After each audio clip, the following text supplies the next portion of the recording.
Hello, everyone. Thanks for joining us here today. We'll begin here momentarily. We'll give folks about a minute or so to enter the room, and then we'll get going. Numbers are jumping pretty quick.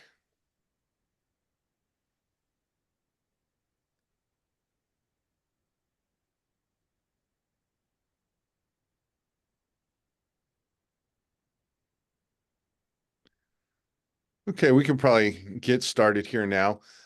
Sure, people will be joining us for the first 5 or 10 minutes as per usual. Well, thank you for being here today. We have an interesting conversation in store about the use of patent prosecution tools to facilitate your drafting, whether it be drafting a patent application in the first instance or drafting a response to an office action. AI is on everybody's mind. The tools are getting better and better.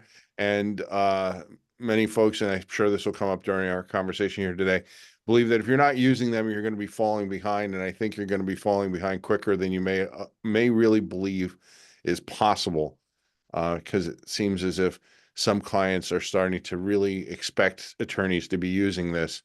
And then that will probably translate into what they're willing to pay. And then if you're not using it, then you're just working silly kind of hard rather than doing a good day's work for a good day's wage.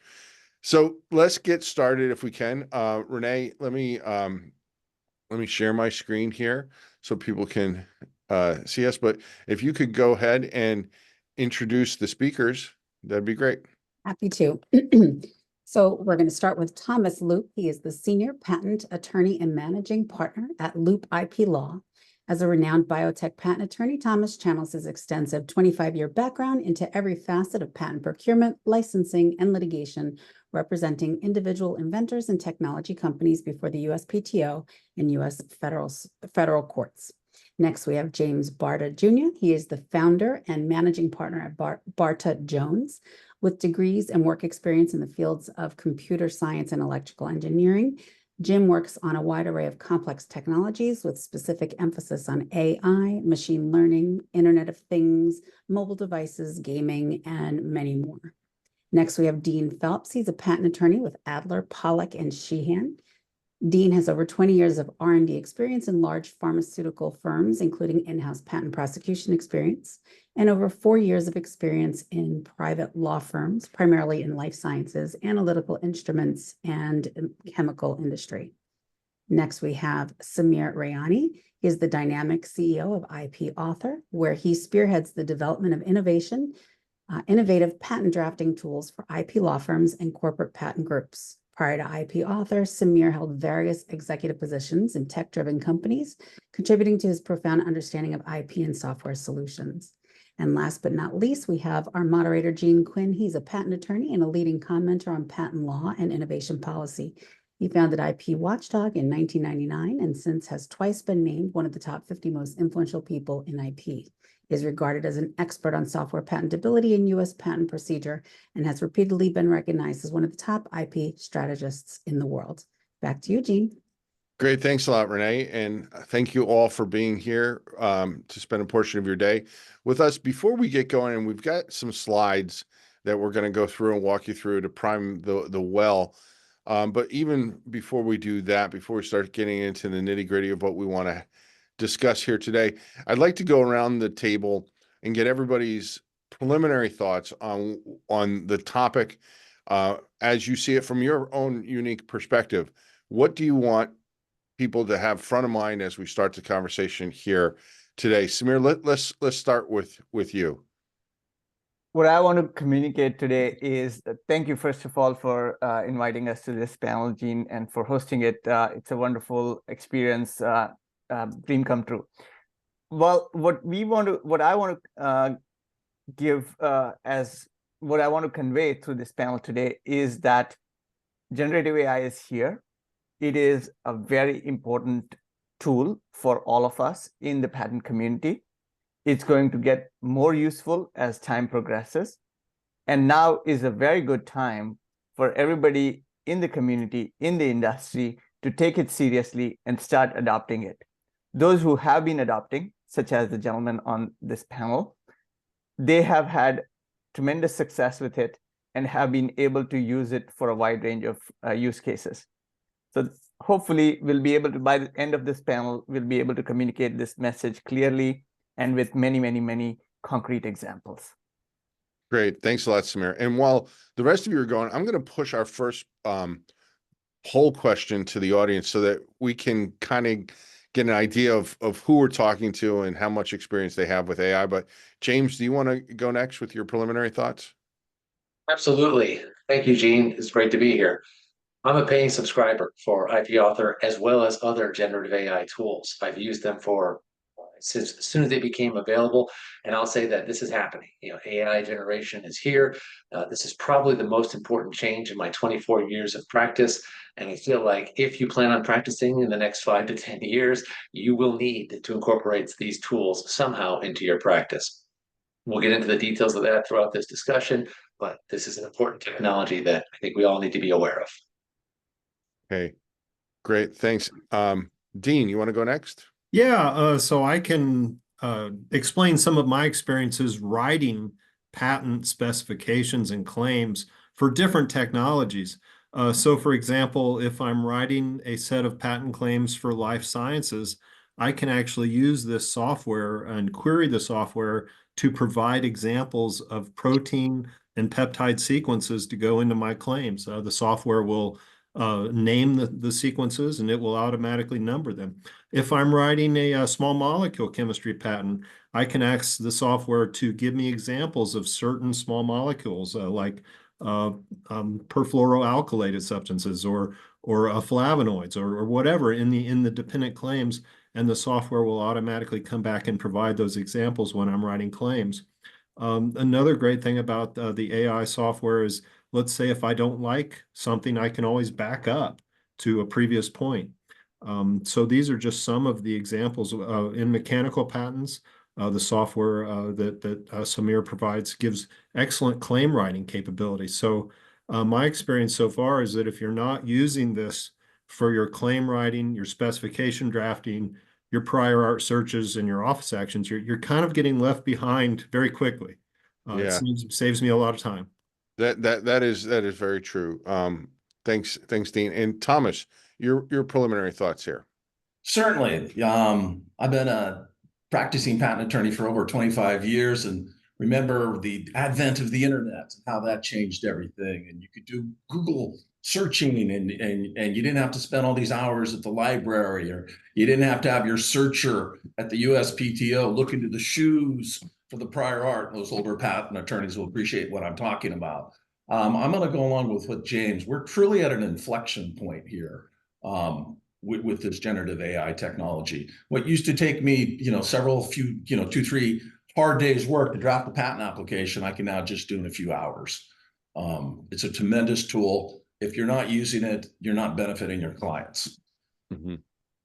So I want to come back to that in a bit, but before we do that, let me push the poll results, and we see that 56% of the audience has not yet tested a generative AI drafting tool. Does that surprise any of you guys? I'll say it surprises me a little bit because I get bombarded with emails every day. Try this tool. And maybe that's the challenge, is that it gets diluted where you just think, oh, everybody's doing the same thing. I'll just ignore it. So I am surprised by the number, but at the same time, you get bombarded with a lot of emails about it.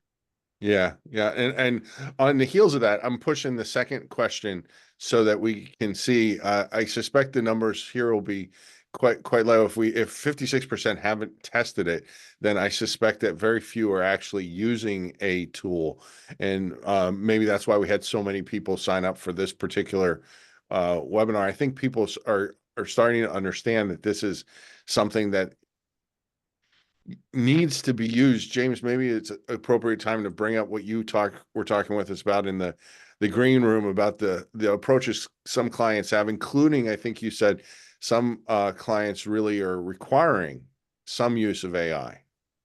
Yes, I'm fortunate to work with very sophisticated clients, and they're taking a cautious approach. some of them, where they say, we're going to watch and learn, see how these tools evolve, but they're going to look at the quality that's coming out from our firm.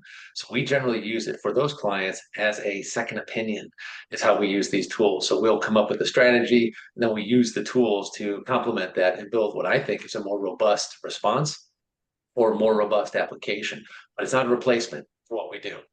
On the other end of the spectrum, we do have a client that is a pilot project where they insist we use AI in some form to prepare the applications. And that's something we're starting with them now. And that is the first one we've had that has insisted that we use AI in some form. Yeah, and I think that that's gonna, as I was talking about in the green room with you all, clients, even before the advent of generative AI, even before it was at the point where now it can be really used as a very useful tool to facilitate your practice, clients were already wanting to pay 1980 prices for 2024 patent applications. And the one thing that the Federal Circuit, you can rest assured, however much you put in your patent application today, if that patent gets litigated and goes up to the Federal Circuit, it will not have been enough. They want more and more and more and more. And this is a tool you can use to get you the more. But as you're getting more and more and prices aren't going up, that's been a problem for patent practitioners for a number of years, as we know. If clients are going to start requiring people to use this tool, there will be, I think, some kind of understanding that you're doing this faster, so you don't need to charge as much. So if you're not using it, you're just going to be working harder and harder and harder for less and less and less. So Dean, I see you shaking your head there. You want some thoughts?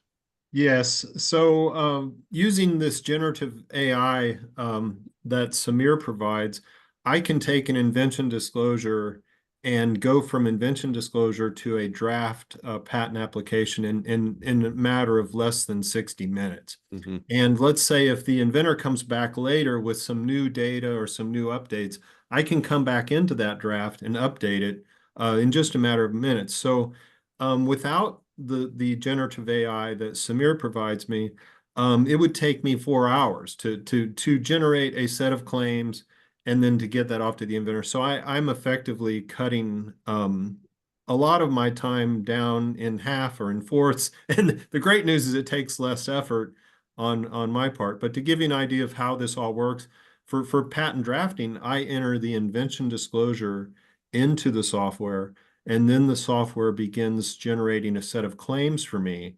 And then I can actually have a dialogue with the generative AI and say, well, I need you to change claim 1, or I need you to add more optional treatments to claim 5. So I can actually have a dialogue, much like if I was working with a second year or first year associate.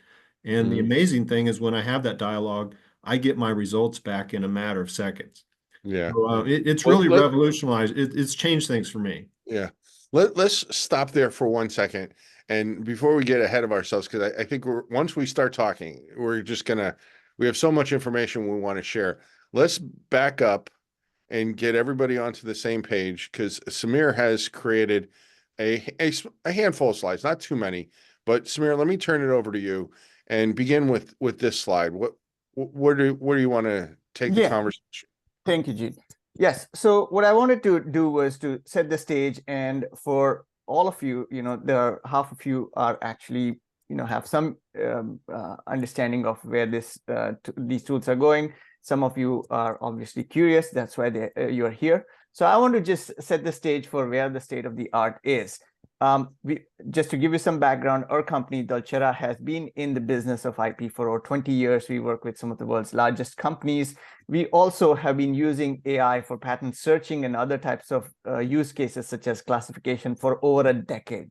So we are not new to this. And yet, generative AI is such a massive improvement from anything we had before that we have to really, think of things from, start thinking again from scratch. So where is generative AI being used in the patent world today? Number one, everywhere. So if you think about taking the invention disclosure, there are generative AI tools for that. We have tools for patent searching, drafting office action response, classifying patents, and generating claim charts and conducting evidence of use analysis. So from concept to commercialization to litigation, everywhere generative AI is being used in the patent world. Okay, so that is definitely one thing to remember. And next slide, please. So one question that often comes up is, why not just use ChatGPT as it is? I entered my idea, ChatGPT gave me a claim. It's good enough, isn't it? Well, yes and no, right? ChatGPT is prone, ChatGPT and all the tools, all the LLMs, all the large language models are prone to hallucinations. They are very imprecise out of the box, whether you're writing a claim or description or what have you. They can be very terse at times, and at times they can be very verbose, but getting just the right amount of content, just the right amount of information, just the right amount of verbosity is very, very hard. And again, if you're going to use it by yourself, it's going to take you a long, long time to tune it, etc. And once you tune it, a new version of a large language model comes in and you're right back to the drawing board. So that's why you want to use these tools. You want to adopt these tools. They are relatively inexpensive in terms of, compared to the time that they save you and the money that they're allowing you to make. Next slide, please. So as we already mentioned, as Dean and others have mentioned, what can you do with this tool? What is the state of the art? Well, in less than 15 minutes, a patent attorney today can go from a concept provided by an inventor to a first draft of a patent application, or from an office action sent by the patent office to a draft response in 15 minutes. If you have a relatively simple enough invention and a pretty good idea where you're going, in under 60 minutes, a patent attorney can create a fully fleshed out patent application, or they can take the draft office action response and file it with the patent office, or at least get it to the point that it is ready to be filed for the patent office. Next slide, please. So there has been a Cambrian explosion of generative AI tools in the drafting and prosecution space. Somebody in chat mentioned that Y Combinator has funded several companies in this space as well, which is very true. There is a lot of venture capital coming into this space. The larger companies are making acquisitions, and very many different products are being developed in this area. So it's a pretty exciting space. Also, in our experience, we have seen over 150 firms, law firms, corporations around the world in 15 countries adopt our platform. That means that other platforms are also being widely adopted, and there is a lot of excitement overall in this area. Next slide, please. The tools can do a lot of things. They can do patent searching. So, they can generate patent and non-patent literature lists. They can draft the patent applications end to end, including claims, diagrams, descriptions, etc. And they can create office action response, full-blown with complete analysis of the prior art cited by the examiner. Next slide, please. So I have provided here some, we had a patent attorney do an independent comparison of IP Author, which is our platform, with a couple of the leading products in the market. What we found was some very interesting things. We found that there is a significant difference between product philosophies. So for example, there is this, our approach, the IP Author approach, is create a draft first very quickly with just 2 clicks, and then allow the attorney to have a conversation with the AI, right? Like Dean mentioned already. Other companies have taken very different approaches, which is they've taken a step-by-step approach where you're clicking, and then you're drilling down, and then you're refining. It's a very different approach. Yet other tools have taken a very meandering approach, and they kind of lose their way to a certain extent, but hopefully they will get there eventually. But what I can say with a fair bit of confidence is today, the tools that are available in the market, at least the best ones, will provide a fairly satisfactory view of the invention, will provide you some useful content to work with.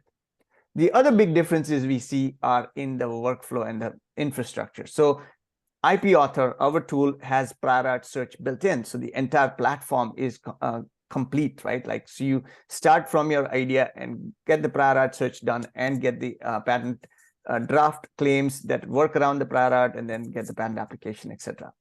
Other tools require more steps because they don't have so much integration. Perhaps they don't have the experience working with AI as much as we have. But that is one of the big areas that we have seen some differences in.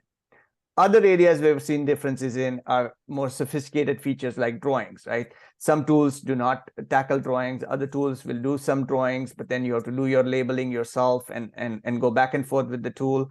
Other tools like IP Author will, or maybe IP Author is the only tool that does that, which is it'll auto-generate and label all the diagrams for you. So even reduce that effort on your part, right? Next slide, please. So we have done some grading of the tools, and you can see that there's a gulf of difference between the best tools and the ones that are still kind of at the early stages of development. Next slide, please. So the office action response is another area where we have seen different philosophies at play, and which is exciting. From my standpoint, it's great to see different people try different things to let users vote with their feet about what their preferences are. What we have seen is, again, there are tools, IP Author, that'll do the comprehensive job with just a couple of clicks, very quick, very efficient. Other tools will let you do things, but in sort of baby steps, where you have to go step by step and work through the various requirements, and then you will get the output that you're looking for. Also, here we see some differences, right? Tools that provide like very precise answers, that preserve the claim scope in the claim amendments, that provide clear logical structure in argumentation. There is a significant difference between the good tools and the not so great tools in this area as well. Again, handling complex legal issues, providing speedy outputs. There are many ways in which we see the tools sort of differentiating themselves now. Next slide, please. So as you can see here, some products are just not ready. They're just not ready for prime time. That is one caveat I would put, especially with respect to office action. There are a lot of tools that just don't seem to be ready yet for prime time, and perhaps do not deserve your attention at this point in time. Moving to the next slide, please. And this is my last slide, right? Like, the one thing that we would emphasize is how to use these tools. What we are seeing is a difference in sort of like, how people were using search engines like Yahoo and Alta Vista before Google came, right? There was a lot of work. You had to write ands and ors and nots, and you had to write long queries to get your answer, to get the web page that you're really looking for. Similarly, in this world, there are tools where you have to do a lot of work to get your answers, to get your patent draft or your office action response, versus tools like IP Author, where we want to make sure that you have a Google-like experience. You click one time or a couple of times, and you get the first draft and solutions, and then you can refine it. But at least the first draft is ready for you to work off of. You're not staring at a blank page. You're not wrestling with an AI or anything like that upfront. Those were some of the thoughts I wanted to share. We do have, if you like what you're seeing, we do have a code for you in the next slide, which is for all the attendees. Today, you can go to ipauthor.com and you can use the code today for getting a 20% discount on our tool. Thank you, Gene, for the opportunity. Happy to take questions. I know there were a lot of questions on the chat. We'll get to that during the course of this discussion. Yeah, we're getting quite a lot of questions coming in, a lot of interest here. But before we dive into that or any of the other questions that we had prepared to talk about, maybe I'll just quickly go around the horn. James, we could start with you. Do you have any thoughts on anything that Samir has said or just said? Absolutely, yes. Thank you. Great slide, Samir. I want to make a comment about adoption, and it's an anecdote. I spoke with someone recently. He's an associate at a large patent boutique, and their practice has changed, where they provide the strategy, like the argument, the amendment for an office action response, and they send it off to another company that uses AI to finish it. So the patent attorney's time now is much less on each case. So you're doing more. So it's back to the commoditization aspect of what's happening in patent law. This is a larger group that has already adopted AI in some form where you basically put a strategy out and then you look at the final product. So this is definitely being adopted, these tools within even the larger firms right now. Yeah, great. Thomas, you want to go next? What was the question again, Gene? Did you have any thoughts on anything that Samir had said? I just wanted to Yeah, give you the open floor for a yeah, moment if you wanted to. Sure. Kind of in my practice is what this has enabled me to do is, I deal with a lot of emerging technology companies that are getting into a new space. So I have a lot more time to do the strategic planning and see how crowded the field is. I particularly enjoy the prior art searching because you can have freedom to operate, invalidity searches done so much quicker. I mean, one of the features that I really like is, here's the invention, here's the prior art search, here's the similarities and differences between, the top 25, 50 references. So it gives me an idea how crowded a space is that I didn't have that ability before. And that's again, a huge advantage for some of these emerging technology companies that are trying to, kind of navigate a difficult, complex patent landscape. It gives you that snapshot almost instantaneously. Yeah. Yeah. Great. Now, Dean, give you the opportunity to respond to anything that's been said here now so far. But just to let you know, in the question box, we have quite a number of people that are interested in the potential use of this for chemistry and life sciences. And I know you've used this tool for there, so maybe you could comment on that as well. Yes. So let me comment on the chemistry and life sciences. For drafting patent claims and specifications for chemistry and life sciences, I have found that IP Author saves me a huge amount of time. For example, I was working on a independent claim that was working with flavonoids, these are a group of small molecules. So I had an interaction with IP Author where I actually had an interaction where I asked the software to add small molecules to the dependent claims. And the software will actually say, well, these are 20 examples of flavonoids, and then it can actually tell me, well, where those came from. Looking at things like amino acids, I can ask during the patent drafting, I can ask the IP Author software to add certain specific nucleotide sequences or certain amino acid sequences to the claims. So this saves me hours of time. In particular, sometimes an inventor will give me an invention disclosure that doesn't have that many examples in it. And so I can ask IP Author to provide examples in the claims. And I can also ask it to broaden the independent claims by asking it to remove certain aspects or move certain aspects to dependent claims.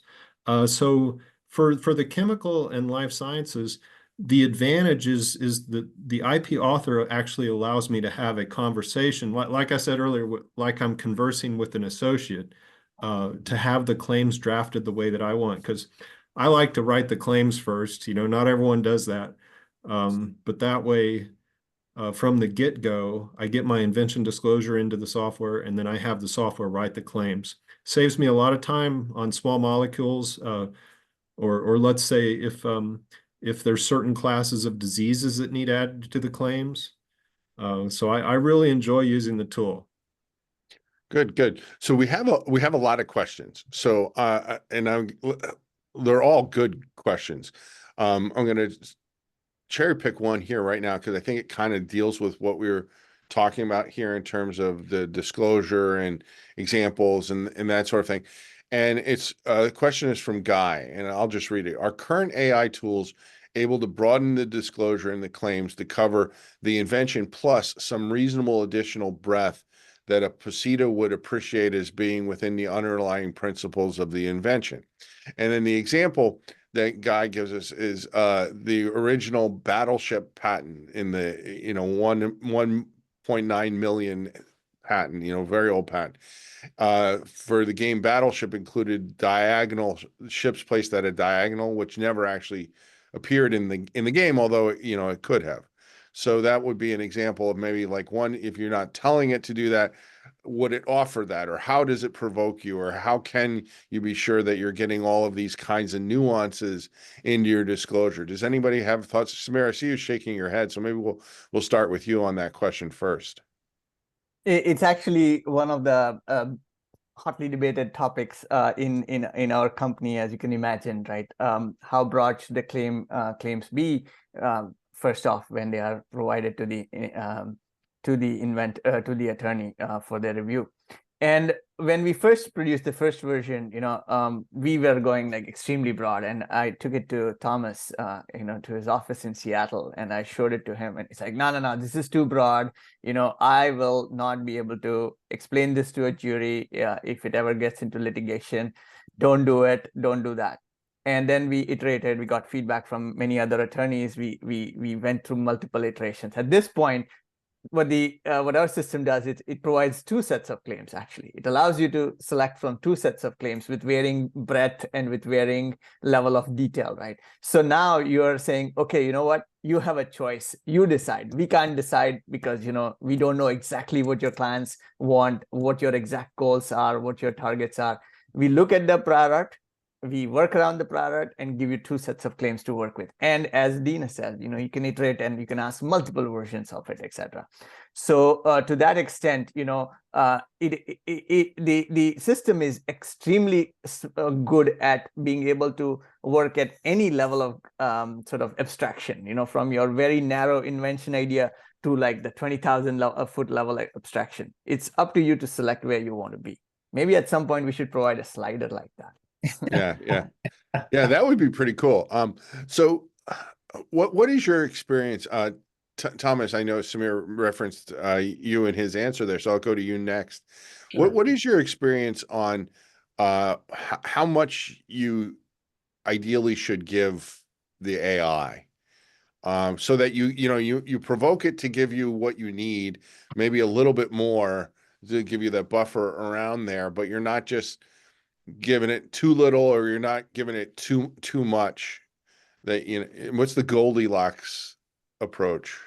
Well, yeah, that's a great question, Gene. I mean, it really comes down to, a couple things. The quality of that invention disclosure, right? I mean, you have to have, more than just a sentence or two, but you don't need that much more, right? I mean, it's an iterative process. And to, kind of address, you can go as broad as you want. I mean, it can get you as broad as possible, right up to the prior art. And you can, kind of adopt that claim. As a person on the panel here that does a lot of patent litigation, I caution that sometimes, because then you get susceptible to validity arguments. And really, when you're in front, you really want to have these validity arguments. Is it always the goal to get the broadest possible claim? For some clients, in some situations, it is. For other clients, I don't want to say narrow a claim set, but a claim set that's going to protect their commercial embodiment is good enough. And that's what they want. That's what they need. And so the software gives you the flexibility to go as broad as the prior art will allow, or maybe just a little nudge off that a little bit for unknown prior art or other things, or things that just kind of make sense.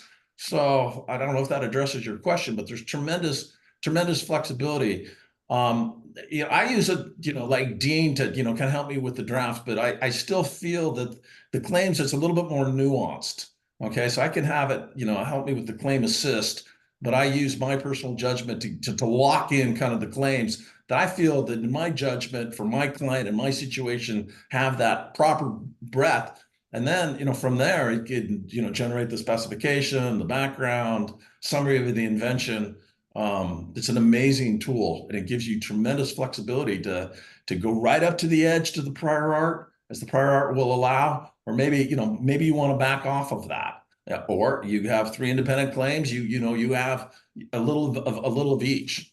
So yeah, that's been my experience. So you can go right up to the edge. I worry about that, because then we get into some inventorship issues and some other things that, in the green room we talked about, like, did the inventor really invent, such a broad claim when they came up with something a little bit narrower? But it absolutely gives you the flexibility to go as broad as you like, that the prior art will allow. Yeah. So James, your thoughts on that?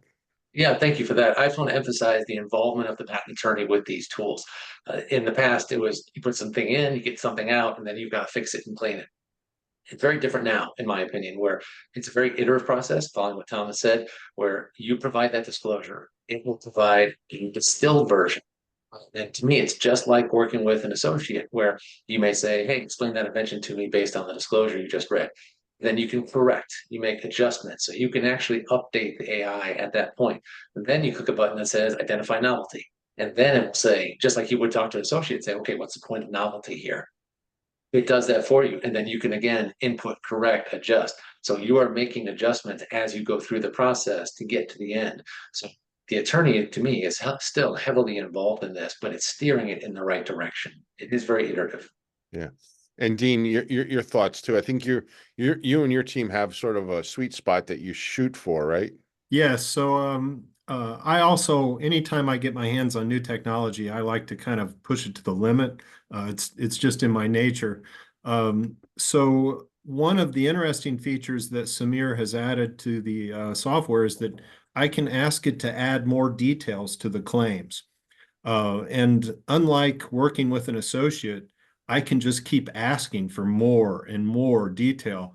So sometimes what I'll do is I'll push the software very hard and have it create a very detailed claim set.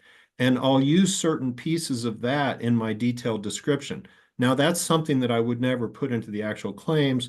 It's not something that I would put into the brief summary of the invention, but those details can go into the detailed description of the invention. Then I will back up and use one of the less detailed claim sets for my actual claims and for my brief summary. So that like what James was saying, the ability to use these iterative revisions with the software is just fantastic, and it provides a level of time saving and flexibility that's not possible without AI. So it's interesting that you say that, because one of the things that one of the ways historically that you get a cheaper patent is somebody will write a claim set, then you write a disclosure that covers just the claim set.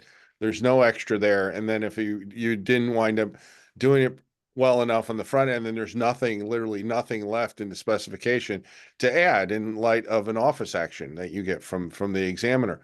So this gives you an opportunity really to make sure that you have robust specification there to deal with any eventuality. And in particular, if the invention becomes lucrative, fruitful, and you want to get a family, it sounds like this is a way that you could ensure that you filed something that has some long legs.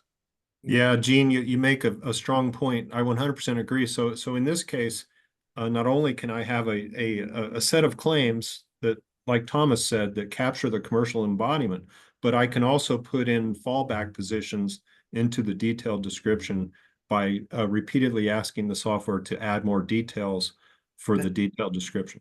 And Gene, that's exactly kind of how I use it too. Is that all, for some of these emerging technology company, right? They're looking for more of an early allowance, not difficult patent prosecution. And if you go too broad, as we all know, you can run into a lot of hiccups with the patent office. So you back off from the broadest possible position, you cover the commercial embodiment, and like Dean's saying, you have that flexibility. It's so easy to kind of add that additional breadth into the specification, alternative claim language, alternative embodiments, all of this extra stuff, so that when the client hits that home run and this becomes an extremely valuable technology, now you have all that built-in disclosure, and you get that earlier priority. That's kind of a huge advantage. So you don't have to prosecute the broadest possible claim in that first application, which is not always the best approach. It can be, it's nuanced. But that's where I find it to be, incredibly advantageous. I can draft that so-called jumbo patent application, but still only have 20 claims of reasonable scope that covers the embodiment and, kind of lower cost. Yeah. Company gets legs, the technology takes off. Now I have a foundational patent that I can build a patent portfolio off of. Yeah. This it sounds very, very promising. And we have a question that came in. I sort of think along these lines. Can you actually upload an application to the system to get that that help. And looking at the questions that have come in, I think maybe what might be in somebody's mind is some other attorney, perhaps overseas, drafted an application. They filed it in Germany, wherever first, and now it's coming to the US. Can you upload that application to get some assistance here to clean that up, to make it more robust, maybe not just file it straight away as a US national filing, but maybe as a continuation in part to continue building on it and that sort of thing? Or maybe you're getting from somebody overseas, or maybe it's from an associate or patent agent at your own firm, a draft. Can you take their draft and put it in and get that kind of help? Samir, is that something that you guys? Yeah, yes, that is something that is emerging as one of the use cases for sure, and especially in larger firms that do this at scale, Mhm. right? There are these firms who do like 10,000 patent applications or whatever a year, and a lot of it is 9,000 of that is this type of work, right? And definitely this is something that we are that we have been supporting. Again, this is not part of the platform per se, like doesn't come standard with the platform, but it is something that we are working on with individual firms or individual corporate clients on these types of requirements, where somebody mentioned stress testing a patent application, right? Like or doing national stage prosecution, or adapting. Now these are some of the things, right? Like so we have a whole suite of tools.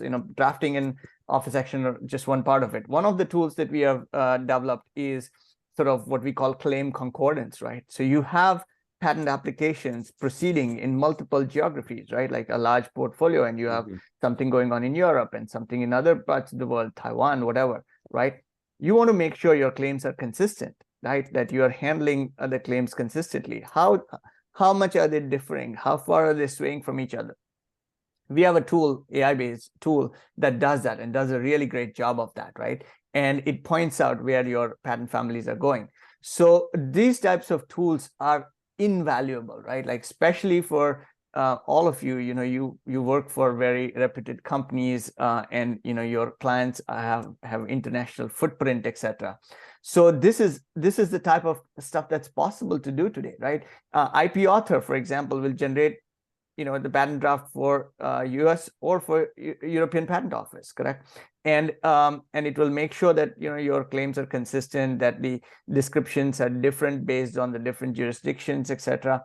So all of this is really a possibility, and you can take the tools that we are providing as building blocks and then adapt it to your law firm's practice or your company's practices. Sorry for the long-winded answer. No, I'm really no, excited about all these. No, that's perfectly fine. I mean, possibilities. it's exciting. I always tell people that if you're not keeping up and looking at these things, they're getting better almost on a week by week basis. And that's one of the reasons why, if you're not at least kicking the tires now and starting to use this, you're going to fall behind pretty quickly. And the analogy that I would use is playing video games. If you go out and you buy, and I can tell you this for sure firsthand because it happened to me. You go out and buy a video game, new PlayStation 5, and you're like, oh, let me get Call of Duty, like the latest Call of Duty. They assume that you've been playing Call of Duty for over a decade. So they don't tell you how to do anything. And then you search online and say, oh, well, you will recall in Call of Duty 2012 that to do X, you had to do Y and Z. Like, no, I don't recall that, because I didn't have a PlayStation back then. I didn't play it. I want to play it today. Can you just tell me how to do it today? And that can sometimes get kind of frustrating. But what winds up happening is if you're not using these tools right now and building up the expertise, at least over the next year or so, as they get better and better and better, your learning curve is going to get much steeper, I think. Now, obviously, the people who are creating these tools, like Samir, understand that the learning curve is a problem and are working to try and make sure the learning curve gets damped down. But if somebody's been using these tools and going along for a couple years and getting better and better and better at doing it, and then you just parachute in, it's unrealistic to think you're going to have that experience right away. So I think this is what I'm saying, a rip off the Band-Aid moment.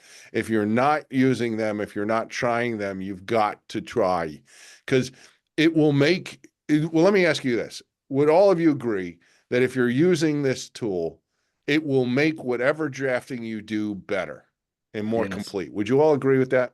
I agree. Yes. Absolutely. Yeah. Okay. Yeah. And so if it's going to make you better, well, you've got to do it. Now, obviously, you got to make sure this is one of the reasons that using ChatGPT became very problematic initially, because of the security and confidentiality and all that sort of a problem. So you need to be using a tool that you're comfortable with the security. You need to be using a tool knowing that it's not going to be taking what you used and give it to your competitor tomorrow when they're trying to create their patent application. So, and that was stuff that with ChatGPT, particularly if you just go online and you use ChatGPT online, it takes everything you tell it and it starts training with it. And, so you got to be using reputable sources, reputable companies who know what it is that we do and are working with people to make what we do better and facilitate it more. Let me look at the time. We have so many questions here, guys. One of the questions I definitely want to try and get to here from Patrick is, when using AI for a second opinion, I think one of you mentioned that earlier, and James, that might have been you, I think. Are you finding that the results differ from any human work product in any surprising or interesting ways? That's a great question. And I've asked my team about this. So I'm not the only one in the firm using it. Several people use this, and I collect their feedback on that. And what we've seen is that it will be in the generally same direction. Some of the features will be identified, but the wording may be different. And that wording then is what we do to adjust it to what the client wants. Maybe the client doesn't like functional language. Maybe they like the words configured to. Maybe they don't. So we will adjust the wording. What we're finding is, in general, there is a alignment between what we were thinking of, what the tool comes up with. Then we may also dial back the scope or adjust the scope further so that it's either broader, more narrow, move something to a dependent claim. But in general, there's consistency, which is why I like to use it as a second opinion, because I feel like the attorney has the history, the knowledge, they know the client. And so they generally have a sense of what will work in this area.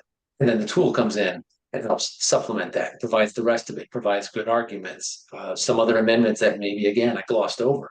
I'll put those in a dependent claim, or I'll put that in the agenda for the interview with the examiner.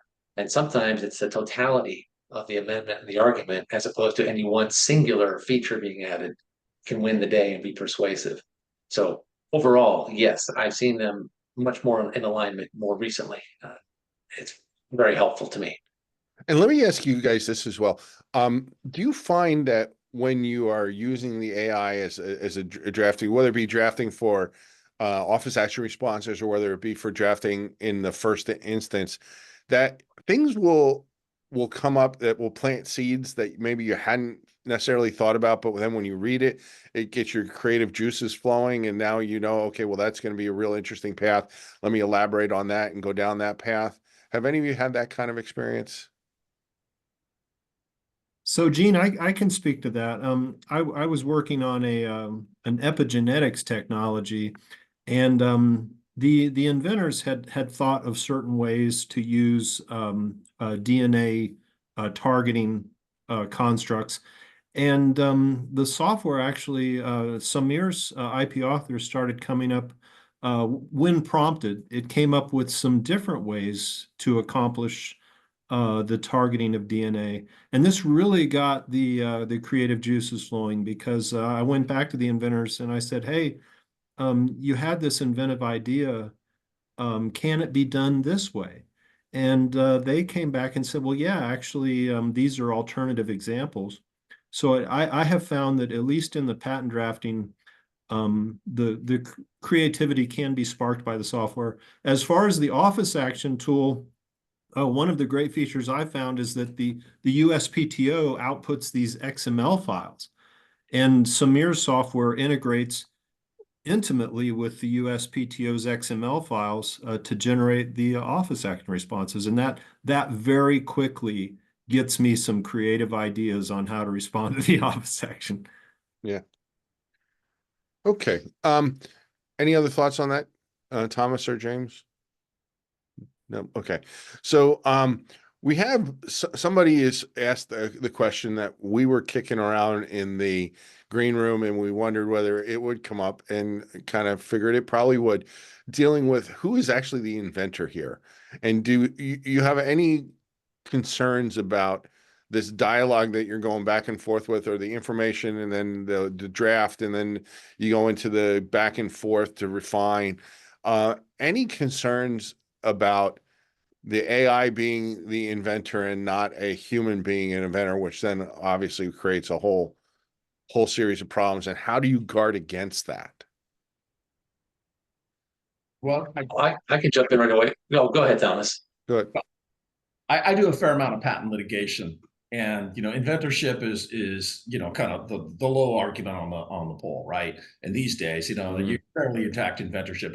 It's a dog that won't hunt.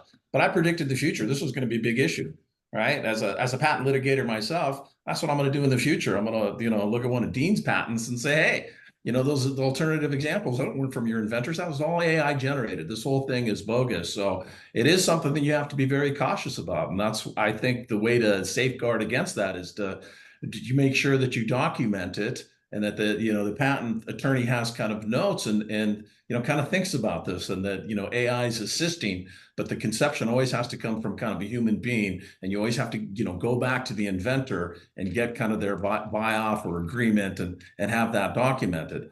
I don't know how this is all going to play out in the future, but I predict in 3-5 years from now that we're going to see a flood of litigation, but you're going to see, in the patent litigation context, this whole inventorship is going to be something that's going to be an issue.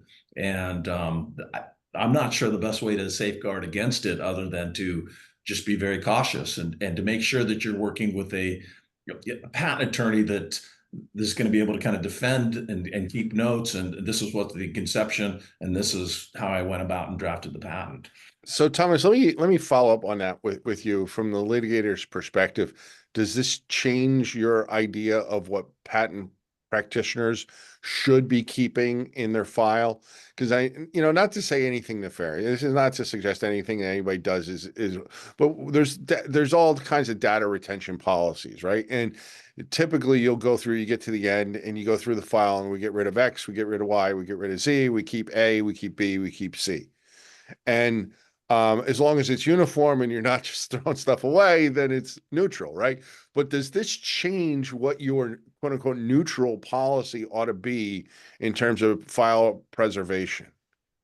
I don't have the answer to that, Gene. It's just something you have to be aware of. And as patent practitioners, we just have to be cognizant and do the best that we can, and kind of make sure that we don't overstep the bounds of the invention. I mean, these are such powerful tools, right? You in some ways don't need much of an inventor. An inventor can just give you a seed, and you can get a whole tree, from that. So, but that doesn't, what you just described, the seed, the getting a tree from a seed, is sort of what goes on now in a lot of cases, right? As we were talking about, you get the.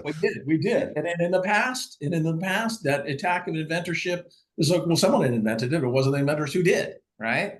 So you say, now you're going to have this dummy, right? Well, it was AI, wasn't the inventor. So it's a different gene. It's a different. It is, and I wonder, because, like, just as we were talking about it, it popped in my head, right? Like the question is different. I'll just say it, in probably half or 3/4 of cases, it's the patent attorney that is the inventor, or maybe not the inventor, but an inventor, right? Well, that's a living person who can qualify to be an inventor. And if it turns out later on, it's easy enough to fix inventorship. It's not a problem. It's the lowest hanging of fruit, right? But if it turns out that it was the AI that was the inventor, now you got an issue. Yeah, that's right. I mean, it's like in federal court now, this whole inventorship issue, it's just the litigators aren't going to bring that up, because it's a losing argument, right? It's like, you can fix it. It's going to be somebody. It's not persuasive. But in the future, it's not going to be such a losing argument, right? Talking about $100 million technology, and I'm the defense counsel, and my client is being sued. I'm going after the patent prosecutor, all right, and saying, you used these AI tools, you didn't invent it. Yeah. That's going to be my argument. So how are you So going that's why it becomes really important for prosecutors to keep a record, a good, I think, record of what happened, how things got added, the prompts, the back and forth. I don't know the level of detail there, Gene, but you have to be able to pin back the claims, all the elements of the claims, all the limitations, every aspect of it, right, to a human at some point. How are we going to do that? I don't know. You're right. Yeah. So If I may my interject, I would add, oh, go I ahead. would add one thing. Let Samir go. Samir. Okay. right, I'll just mention a couple. This argument to me sounds a little bit like those arguments that these Sam Altmans of the world will say, the AGI is coming, the artificial general intelligence will take over the world. Let's. I think the truth is somewhat more mundane, right? Like the mundane truth is that here we have basically a Microsoft Word, plus kind of a platform where you are providing your inputs, where everything is being tracked. There's version control of every input you gave and every output you gave and so on, right? The models are, they're smart, but they're not like crazy intelligent. They are proposing certain things, but they're not like, so to a great extent, I believe that good hygiene, right? Like where we are tracking, as what you, Gene, and Thomas are talking about, like tracking and being very disciplined about your process, will go a long way. Keeping the inventor informed about what you are putting in the patent application, etc.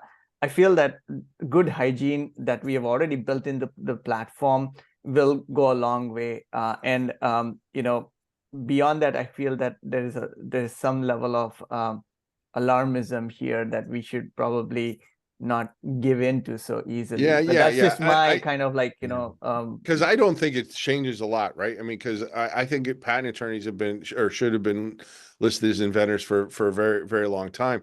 What I do think, and what I think that this does do, gives you is the opportunity to have that good hygiene where you can say, oh, no, I can tell you where this came from. I can tell you how this got in there, and I can, you could dial it back. And I like the version control, I think is very, very important in this. And that's one of the things I wanted to point out, because I do think that people get worried about this sort of thing. And the tools are not at the point where you're going to say, like you hear these crazy things, like tell the AI, I want you to invent every possibility of a chair and spit it back out at me.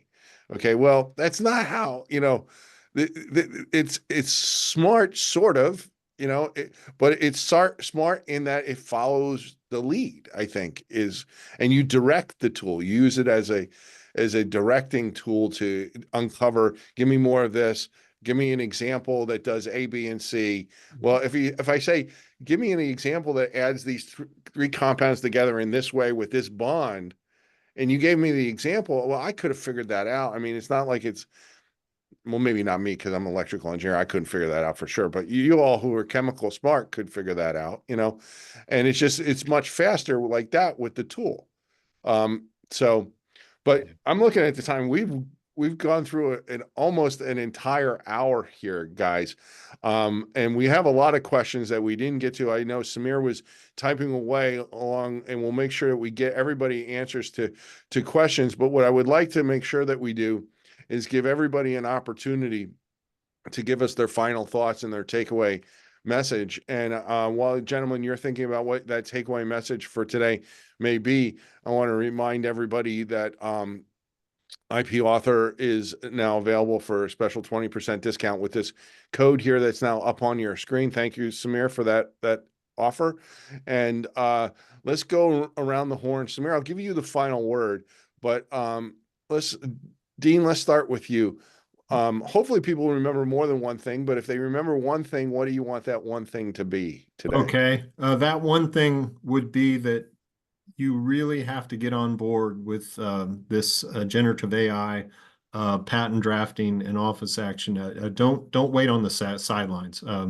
For example, I don't like to make flow diagrams when I write my figures in my patents. And this software does all the flow diagrams for me. Samir has been constantly improving the figures.